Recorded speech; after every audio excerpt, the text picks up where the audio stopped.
ভারতের ৮০তম স্বাধীনতা দিবস উদযাপন উপলক্ষে দেশজুড়ে হর ঘর তিরঙ্গা যাত্রা কর্মসূচি পালনের উদ্যোগ গ্রহণ করা হয়েছে। সেই কর্মসূচির অঙ্গ হিসাবে শুক্রবার মালদার নারায়ণপুরে বিএসএফ এর উদ্যোগে অনুষ্ঠিত হল বর্ণাঢ্য শোভাযাত্রা। নারায়ণপুর কেন্দ্রীয় বিদ্যালয় প্রাঙ্গণ থেকে শুরু হওয়া এই শোভাযাত্রায় হাতে জাতীয় পতাকা নিয়ে বিএসএফ এর আধিকারিক জওয়ান, কেন্দ্রীয় বিদ্যালয়ের শিক্ষক শিক্ষিকা এবং ছাত্রছাত্রীরা অংশ নেয়। স্বাধীনতা দিবস উদযাপন উপলক্ষে দেশের বিভিন্ন প্রান্তে পালিত হচ্ছে হর ঘর তিরঙ্গা কর্মসূচি। শুক্রবার গাজল ব্লক ক্যাম্পাসের ধরণীধর অতিথি নিবাসে হর ঘর তিরঙ্গা উপলক্ষে নানান কর্মসূচি অনুষ্ঠিত হয়। সাংস্কৃতিক অনুষ্ঠান এবং আলোচনা সভা সহ বিভিন্ন অনুষ্ঠান অনুষ্ঠিত হয়। উপস্থিত ছিলেন গাজলের বিধায়ক চিন্ময় দেব বর্মন, গাজল বিডিও সুমন ঘোষ, যুগ্ম বিডিও মীর সোহেল সাখাওয়াত সহ অন্যান্যরা।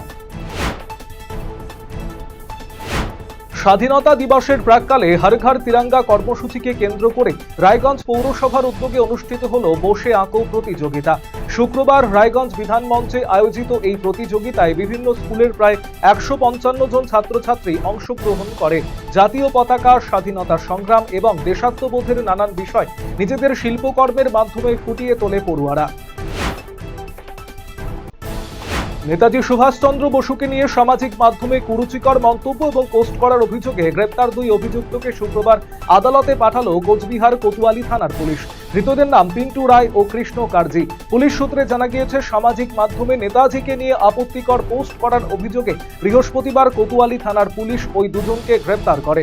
শুক্রবার তাদের কোচবিহার আদালতে পেশ করা হয়। অগ্নিকাণ্ডের সর্বস্ব হারানো পরিবারের পাশে দাঁড়ালেন রায়গঞ্জের মানবিক বিধায়ক তথা রাজ্যের মন্ত্রী কৌশিক চৌধুরী। শুক্রবার বিভিন্ন কর্মসূচির ফাঁকে রায়গঞ্জের ৮ নম্বর ওয়ার্ডের রমেন্দ্রপল্লী এলাকায় পৌঁছে ক্ষতিগ্রস্ত পরিবারের সঙ্গে দেখা করেন তিনি। পরিদর্শন করেন অগ্নিকাণ্ডে ভস্মীভূত বাড়িটিও।